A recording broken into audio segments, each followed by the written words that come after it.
ஜிப்ரீல் அலைஹிஸ்ஸலாத்து வஸ்ஸலாம் புராக்குடைய வாகனத்தில் அல்லாஹ்வுடைய தூதரை ஏற்றி வானத்தை நோக்கி செல்கிறார்கள். பூமியுடைய முதல் வானம், கதவு தட்டப்படுகிறது.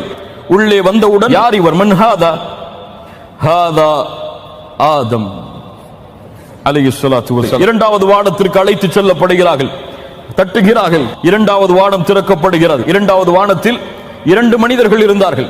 இவர்கள் யார் என்று கேட்டேன். அப்போது சொல்லப்பட்டது ஒரே சாட்சிக்கு பிறந்த 2 மகன்கள், யஹ்யா, ஈசா. அதற்கு பிறகு 3வது வானத்திற்கு அழைத்து செல்லப்பட்டேன். கதவு தட்டப்பட்டு 3வது வானத்தில் இருந்தார்கள் நபி யூசுப் அலைஹிஸ்ஸலாத்து வஸ்ஸலாம். அதற்கு பிறகு தட்டப்பட்டதும் கதவு திறக்கப்பட்டது. அங்கே சென்றால் இத்ரீஸ் அலைஹிஸ்ஸலாம் அவர்கள் இருந்தார்கள். அதற்கு பிறகு 5வது வானம் ஹாரூன் அலைஹிஸ்ஸலாம் அவர்கள் இருந்தார்கள்.